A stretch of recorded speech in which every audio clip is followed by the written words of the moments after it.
ব্রাহ্মণবাড়িয়ার কসবা উপজেলায় জাতীয়তাবাদী ছাত্র দলের ৪৬তম প্রতিষ্ঠাবার্ষিকী নানা আয়োজনের মধ্য দিয়ে উদযাপিত হয়েছে। ১ জানুয়ারি বুধবার বিকেলে অনুষ্ঠিত এই অনুষ্ঠানে ছিল আনন্দ শোভাযাত্রা, আলোচনা সভা ও মিষ্টি বিতরণ। উপজেলা জাতীয়তাবাদী ছাত্র দলের আয়োজনে দিনটি উদযাপনের অংশ হিসেবে বর্ণাঢ্য শোভাযাত্রা কসবা পৌর শহরের প্রধান সড়কগুলো প্রদক্ষিণ করে। পরে কসবা উপজেলা সুপার মার্কেটের সামনে দলীয় কার্যালয়ে অনুষ্ঠিত হয় আলোচনা সভা ও মিষ্টি বিতরণ।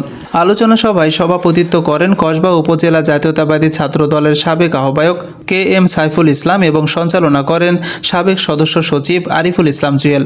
সভায় বক্তব্য দেন উপজেলা জাতীয়তাবাদী যুবদলের সদস্য সচিব মোহাম্মদ জিয়াউল হুদা শিপন, ছাত্রদল নেতা মোহাম্মদ সাদ্দাম হোসেন, সিরাজুল ইসলাম ইমু, সাদ্দাম খন্দকার, মোহাম্মদ শহীদুল খাঁ, রিপন পাঠান, শিমুল আপেল, নাদিম, তোফায়েল আহমেদ, ফয়সাল আফরিন, সাহাবি, আনোয়ার প্রমুখ। অনুষ্ঠানে বক্তারা ছাত্রদলের গৌরবোজ্জ্বল ইতিহাস ও জাতীয় রাজনীতিতে সংগঠনটির ভূমিকা নিয়ে আলোচনা করেন। তারা সংগঠনের ঐক্য ও শক্তি বজায় রাখার আহ্বান জানান। অন্যদিকে জাতীয়তাবাদী ছাত্রদলের সাবেক যুগ্ম আহ্বায়ক রফিকুল ইসলাম সজীব, রাজু আহমেদ ও বাবুল আহমেদের উদ্যোগে পৃথকভাবে শোভাযাত্রা ও আলোচনা সভার আয়োজন করা হয়।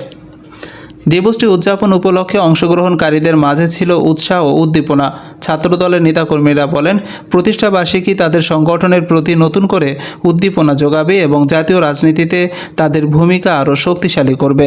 বাংলাদেশ জাতীয়তাবাদী ছাত্র দল ৪৬তম জাতীয়তাবাদী ছাত্র দল কেন্দ্রীয় সংসদের ঘোষিত কর্মসূচি